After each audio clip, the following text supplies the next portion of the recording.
Power is not given, it is taken. And those who understand how the mind works control everything. Today, I'll reveal a dark psychology trick so powerful, it has been used by world leaders, master manipulators, and even cult leaders to control people without them realizing it. This is the ultimate mind control hack. And to understand how it works, let me tell you a story. Meet Victor, a man who once had nothing but now controls everything. He never shouted. He never begged. He never forced anyone to do anything. And yet, people always did what he wanted. Why? Because Victor understood one thing: while people don't make decisions based on logic, they make decisions based on emotion. One evening, Victor sat across from a powerful businessman, Richard, a man with money, influence, and a reputation for being impossible to persuade. So Victor didn't argue, he didn't plead, he didn't convince. Instead, he made Richard convince himself. Victor wanted something from Richard, but Richard had no reason to say yes. What Victor did next was not negotiation, it was mind control. Victor smiled slightly. He leaned in and said, "Richard, I completely understand your hesitation. I would feel the same way if I were in your position. After all, you didn't get where you are by taking unnecessary risks." Do you see what just happened? Victor validated Richard's feelings instead of attacking them. This lowered Richard's defenses. Then Victor did something even more powerful. He planted an idea, not in a forceful way, but like a seed, allowing Richard to water it himself. You see, Richard, I could sit here and try to convince you, but I won't. In fact, maybe you shouldn't do this deal at all. Victor just did something called reverse psychology framing, a technique where you make someone feel like they are in full control of the decision. By suggesting the opposite of what he wanted, Victor forced Richard to question his own resistance. Victor continued, "But here's what I do know. The biggest regrets in life are not the things we do, but the things we don't do." Silence. A strategic pause. The words hang in the air.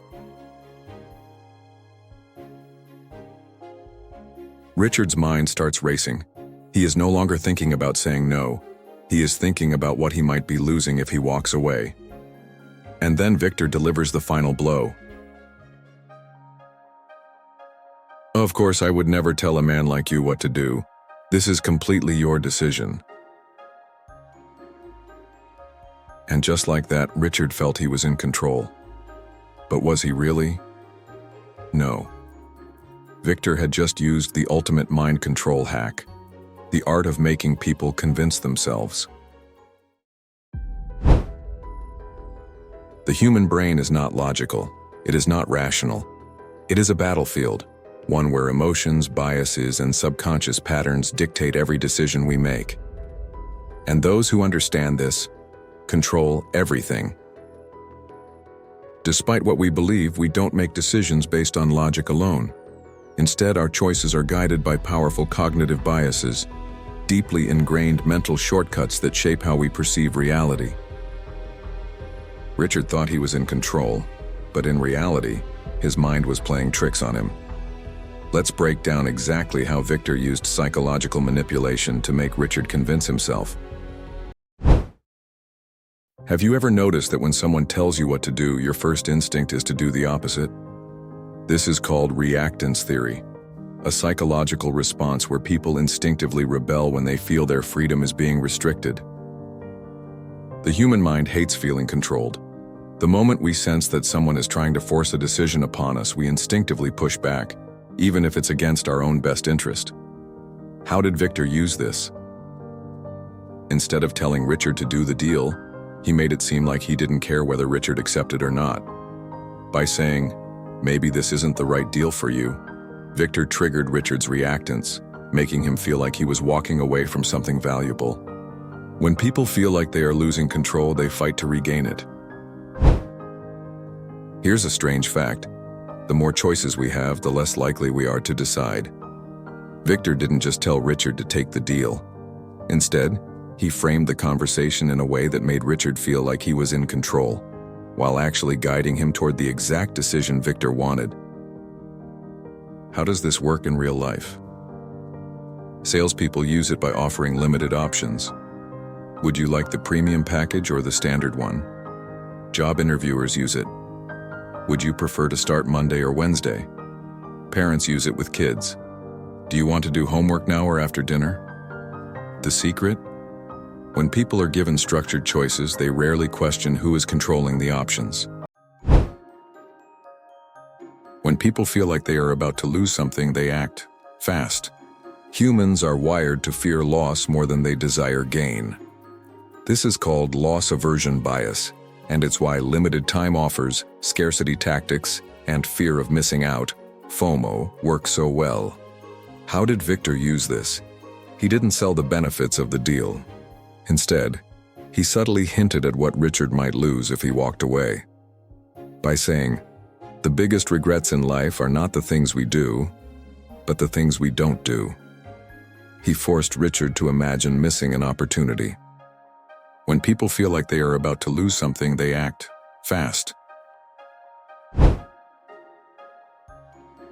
Cognitive dissonance is the mental discomfort we feel when our actions and beliefs don't align. And the brain's response? It rewires itself to remove that discomfort. How did Victor use this? He subtly made Richard commit psychologically before making a decision. By leading Richard to agree with small statements first, Richard's brain naturally started to align with the deal. When someone takes even the smallest step toward a decision, their brain works to eliminate contradictions, until saying yes feels natural.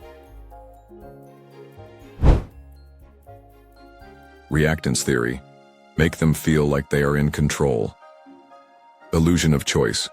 Give options that lead to your desired outcome. Loss. Aversion. Highlight what they stand to lose. Cognitive dissonance. Get small agreements before the big decision. Victor didn't force Richard, he didn't argue, he didn't beg. He simply made Richard's own mind work against him. And now you know exactly how to do the same. Power isn't just about business deals or political maneuvers. It's everywhere. At work, in relationships, in social settings. The ability to make people convince themselves is a skill that elite salespeople, CEOs, politicians, and master persuaders use every single day. And now, you will too. A salesperson is trying to close a major deal, but the client seems hesitant. Instead of pushing, the salesperson leans back, seemingly indifferent. He validates the client's concerns. I completely understand. A decision like this isn't something to rush into. In fact, maybe this solution isn't the right fit for you at all. What just happened? Instead of trying to force the deal, the salesperson used reverse psychology framing, shifting the conversation from, "Should I buy this?" to, "Wait, am I missing out?" The client now feels like they're in control, but the decision was strategically guided by the salesperson all along. How you can use it. Instead of asking someone to buy, offer a choice. Would you like to purchase? Would you prefer the standard package or the premium version? Instead of saying, "This is the best choice," and say, "You should go for this. I'm not sure if this is right for you, but here's what I've seen work best." The illusion of choice makes people feel empowered, while you remain in control. Instead of asking, "Can we go to the Italian place?" she frames the decision strategically. Would you rather try that new Italian place tonight or save it for the weekend? What happened? The question was never whether they should go to the Italian place, it was when. His brain, instead of rejecting the idea outright, started evaluating the options given. How you can use it. Instead of saying, "We need to talk," say, "Would you rather chat now or later when we're both relaxed?" Instead of saying, "Can you help me with this?" say, "Would you rather help me now or after dinner?" This simple shift makes people feel in control, even though you're leading the decision. Instead of saying, "Let's go to Club X," they present a strategic alternative. Would you rather go to Club X for the rooftop vibes or Lounge Y for a more chill setting? What happened? The person in control of the options controls the decision. How you can use it. Instead of commanding people, offer them choices that align with your goal. Would you rather handle this task now or tomorrow morning? Do you want to meet at 3 p.m. or 5 p.m.? The key lesson? When people feel like they're making a choice, they rarely question who gave them the options in the first place. Instead of forcing compliance, he subtly shifts the framework of the conversation. This is mandatory. Would you rather be involved in Phase 1 or join in Phase 2 after initial testing? How you can use it. Instead of saying, I need you to do this report, say, would you prefer to submit it today for early feedback or tomorrow for final revisions? Instead of saying, you need to agree to this policy, say, would you prefer to implement this now or discuss minor tweaks before we proceed? By using choice framing, you reduce resistance and make people feel like it was their idea all along. Now that you understand the ultimate mind control hack, you have the power to influence people on a subconscious level. This is how leaders gain influence, how negotiators win deals, and how the most powerful minds in history controlled the world. But with power comes responsibility. You can use this knowledge ethically, or manipulate people for your own benefit. Power is not about force, it's about control. And those who master the mind does master everything. Subscribe to the Power Code and unlock the deepest secrets of persuasion, influence, and control.